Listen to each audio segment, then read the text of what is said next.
अग्रवाल और स्वागत है आपका न्यूज टुडे में। आइए नजर डालते हैं आज के हेडलाइंस पर। शनिवार को भी जनपद में मिले 8 और कोरोना संक्रमितों का कुल आंकड़ा पहुंचा 114 पर। शनिवार को पूरे प्रदेश के साथ साथ जनपद में भी दिखाई पड़ा 55 घंटे के लॉकडाउन का व्यापक असर।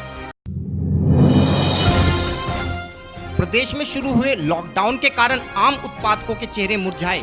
लॉकडाउन के कारण लाखों रुपए का आम बागों में ही खराब होने के आसार। शनिवार को मुजफ्फरनगर में सर्व ब्राह्मण सभा के सदस्यों ने संगठन के राष्ट्रीय युवा अध्यक्ष के 40वें जन्म दिवस के अवसर पर किया 40 यूनिट रक्त का दान।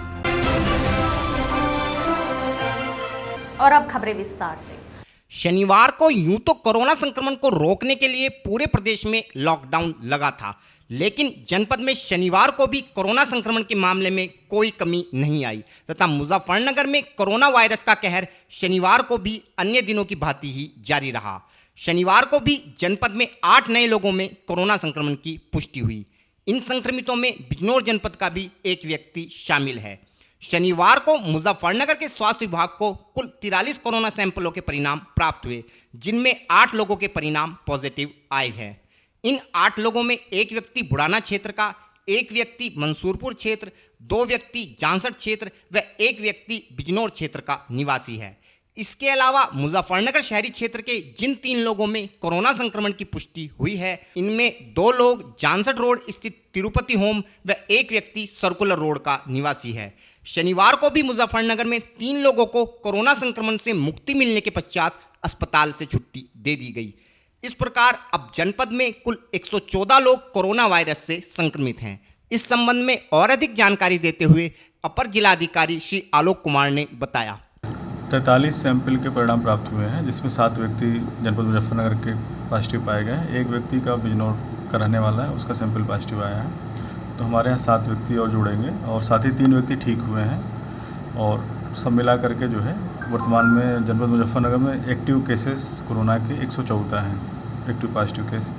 ये जो 7 लोग पाए गए हैं, 2 जांसठ हुए हैं मीरापुर के, 1 बुढ़ाना के, 1 मंसूरपुर खतौली और 3 शहरी क्षेत्र के हैं, 1 सर्कुलर रोड से और 2 जो है तिरुपति होम जांसठ रोड से। पूरे प्रदेश में बढ़ते हुए कोरोना संक्रमण के मामलों पर रोक लगाने हेतु प्रदेश सरकार द्वारा गुरुवार की रात अचानक ही प्रदेश में शुक्रवार रात 10 बजे से 55 घंटे का लॉकडाउन लगाने की घोषणा कर दी गई। इस लॉकडाउन के दौरान प्रदेश में आवश्यक सेवाओं को छोड़कर समस्त बाजार व परिवहन सेवाओं को 55 घंटे के लिए बंद रखने का आदेश प्रदेश सरकार द्वारा जारी किया गया है तथा प्रदेश के समस्त जनपदों के जिलाधिकारी व पुलिस कप्तान को इस लॉकडाउन का सख्ती से पालन कराने के निर्देश भी शासन द्वारा जारी किए गए हैं। प्रदेश में जारी इस लॉकडाउन का असर शनिवार को मुजफ्फरनगर में भी देखने को मिला। मुजफ्फरनगर प्रशासन द्वारा लॉकडाउन का पूर्णतः पालन कराने हेतु शुक्रवार रात से ही सभी प्रमुख चौराहों पर पुलिस बल को तैनात कर दिया गया था तथा प्रत्येक आने जाने वालों से पूछताछ करने तथा आवश्यक कार्य होने पर ही उसे जाने की अनुमति प्रदान की जा रही थी।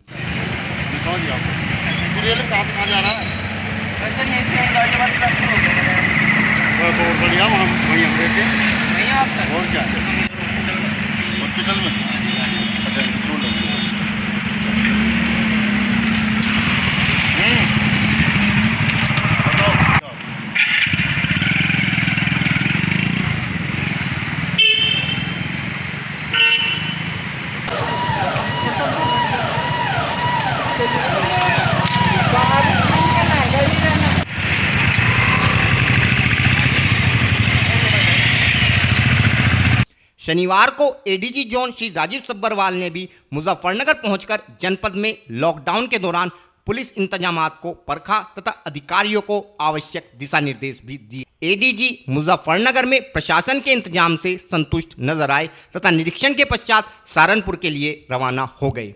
लॉकडाउन के दौरान मुजफ्फरनगर अग्निशमन विभाग के कर्मचारियों द्वारा नगर के सभी प्रमुख बाजारों को सैनिटाइज भी किया गया ताकि जनपद में कोरोना की चेन को तोड़ा जा सके।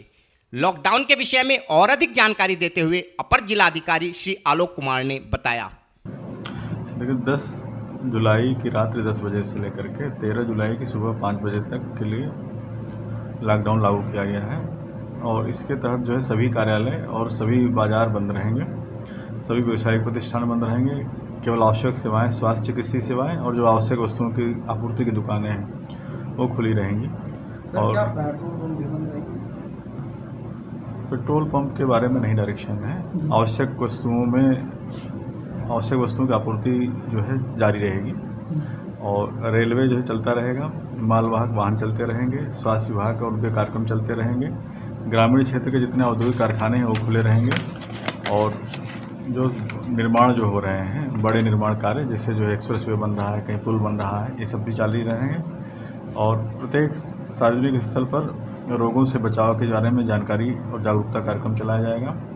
साथ ही साथ जो है वर्तमान में सभी बंद के दौरान सभी मार्केट को और सभी क्षेत्रों को और कंटेनमेंट जोन जहाँ पर भी हैं सभी जगह जो है सैनिटाइजेशन का भी कार्यक्रम चलाया जा रहा है ताकि साथ साथ उनको सैनिटाइज कराया जा सके। अगर कोई लॉकडाउन का उल्लंघन करेगा उसके खिलाफ किस तरह की कार्रवाई की जाएगी? उसके खिलाफ वैधानिक कार्रवाई है, जुर्माना भी लगा सकते हैं, वैधानिक कार्रवाई की जाएगी। पूरे विश्व के साथ साथ भारत में चल रहे कोरोना संकट ने अर्थव्यवस्था को बुरी तरह प्रभावित किया है तथा कोरोना के प्रसार को रोकने के लिए सरकार द्वारा समय समय पर लगाए गए लॉकडाउन ने लोगों के समक्ष रोजी रोटी का संकट खड़ा कर दिया है। प्रदेश में 10 जुलाई की रात 10 बजे से लगाए गए 55 घंटे के लॉकडाउन ने भी कुछ ऐसी ही समस्याएं लोगों के सामने खड़ी कर दी है जिनसे पार पाने के लिए लोगों को कोई रास्ता नजर नहीं आ रहा है। इस लॉकडाउन के कारण जनपद के आम उत्पादकों को काफी नुकसान होने की उम्मीद है क्योंकि लॉकडाउन के दौरान बाग में टूटा आम मंडी न जा पाने के कारण बाग में ही पड़ा रह जाएगा तथा खराब हो जाएगा। आम उत्पादकों के अनुसार एक बाग से प्रतिदिन लगभग 150 कुंटल आम अपने आप टूट जाता है, लेकिन लॉकडाउन के कारण मंडी बंद होने से यह आम मंडी नहीं जा पाएगा तथा बाग में पड़ा ही खराब हो जाएगा, जिस कारण आम उत्पादकों को काफी नुकसान होगा। अगर आम उत्पादकों की माने तो इस बार कोरोना संकट के चलते एक आम उत्पादक को 20 से 25 लाख तक का नुकसान होगा। का नाम? दोस्त मोहम्मद है जी। जी मोहम्मद जी, आपका मैंगो फार्म ये कितने बीघे का मैंगो फार्म है? 300 बीघे का है जी।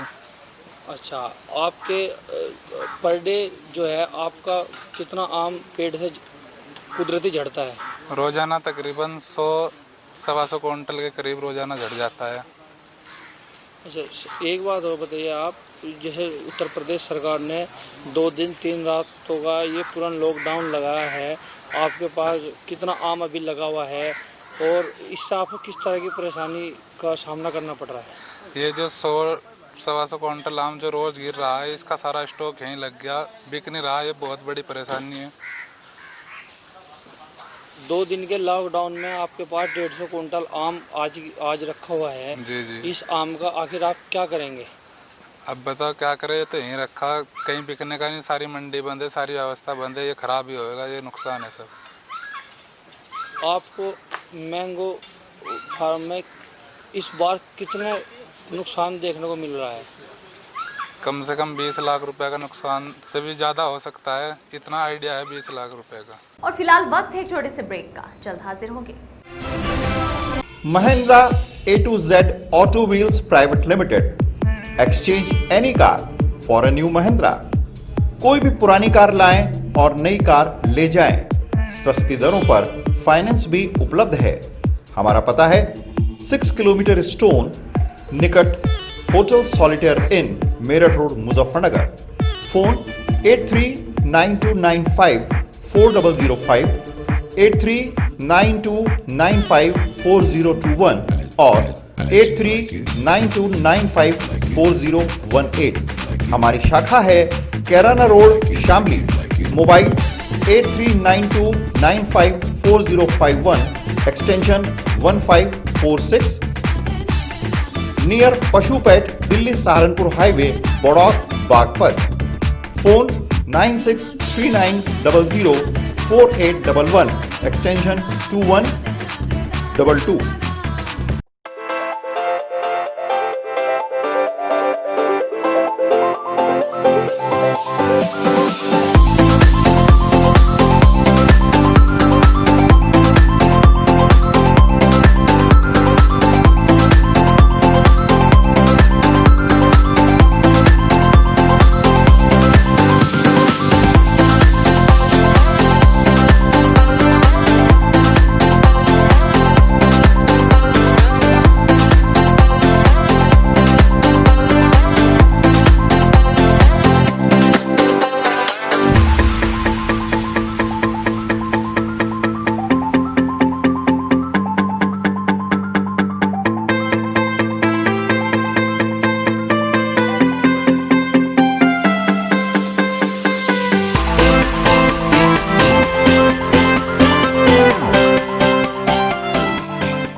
खेल का आगाज किया जाए।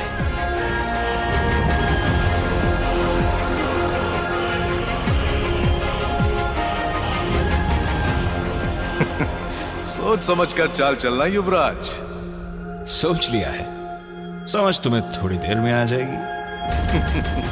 काले घोड़े से ऊंट को मात दी जाए।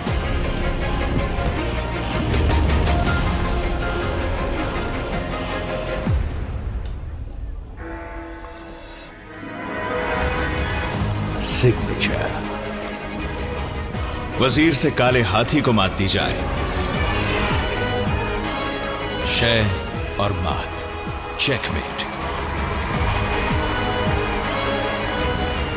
सिग्नेचर फाइनेस्ट पान मसाला। ब्रेक के बाद स्वागत है आपका। शनिवार को मुजफ्फरनगर में सर्व ब्राह्मण महासभा के सदस्यों ने संगठन के राष्ट्रीय युवा अध्यक्ष डॉक्टर संदीप शर्मा के 40वें जन्मदिवस के अवसर पर जिला अस्पताल स्थित ब्लड बैंक में 40 यूनिट रक्त का दान किया। इस अवसर पर संगठन सदस्यों का कहना था कि रक्त का दान सभी दानों से बढ़कर है, क्योंकि इस दान के माध्यम से किसी को जीवन दान मिल सकता है तथा हमारा संगठन हमेशा से ही समाज हित के कार्यों में अग्रणी भूमिका निभाता है। इसी कारण सभी सदस्यों ने निर्णय लिया कि संगठन के राष्ट्रीय अध्यक्ष के 40वें जन्मदिवस के अवसर पर 40 यूनिट रक्त का दान कर उनके जन्मदिवस को यादगार बनाया जाए। इसके अलावा संगठन के सदस्यों का कहना था कि उनका संगठन समाज के लोगों की हर समस्या का समाधान कराने हेतु तत्पर रहता है तथा इसके लिए संगठन की पूरी टीम हमेशा तैयार है। इस विषय में और अधिक जानकारी देते हुए संगठन के जिला अध्यक्ष श्री अमित वत्स ने बताया। आज सर्व ब्राह्मण महासभा की ओर से मैं अमित वत्स, डॉक्टर संदीप शर्मा जी राष्ट्रीय युवा अध्यक्ष अपने, उनके जन्मदिवस के उपलक्ष्य पर रक्तदान हमने किया है। लगभग 40वां जन्मदिवस है इनका। उसी के उपलक्ष्य में हमने लगभग 40 यूनिट ब्लड डोनेट किया है और हम समय समय पर ये करते रहते हैं। समाज की ओर से किसी के भी काम आ जाए, रक्तदान महादान होता है, इसीलिए हम चाहते हैं कि समय समय पर जिसके भी जो काम आ जाए वो करना चाहिए। आगे की रणनीति है, मतलब आगे किस तरह करेगा? आगे समाज के लिए हम सदैव तत्पर रहते हैं। कभी किसी को कोई समाज में प्रॉब्लम है, किसी को समस्या है, तो उसके लिए हम सदैव तत्पर रहते हैं और कहीं भी कोई समस्या आती है किसी भी तरीके की, उसके लिए पूरी टीम हमारी जिले की लगी रहती है। और फिलहाल वक्त है आपसे विदा लेने का, लेकिन उससे पहले नजरें हेडलाइंस पर। शनिवार को भी जनपद में मिले 8 और कोरोना संक्रमितों का कुल आंकड़ा पहुंचा 114 पर। शनिवार को पूरे प्रदेश के साथ साथ जनपद में भी दिखाई पड़ा 55 घंटे के लॉकडाउन का व्यापक असर। प्रदेश में शुरू हुए लॉकडाउन के कारण आम उत्पादकों के चेहरे मुरझाए। लॉकडाउन के कारण लाखों रुपए का आम बागों में ही खराब होने के आसार। शनिवार को मुजफ्फरनगर में सर्व ब्राह्मण सभा के सदस्यों ने संगठन के राष्ट्रीय युवा अध्यक्ष के 40वें जन्मदिवस के अवसर पर किया 40 यूनिट रक्त का दान। न्यूज़ टुडे में आज के लिए इतना ही। कल फिर हाजिर होंगे, तब तक के लिए नमस्कार।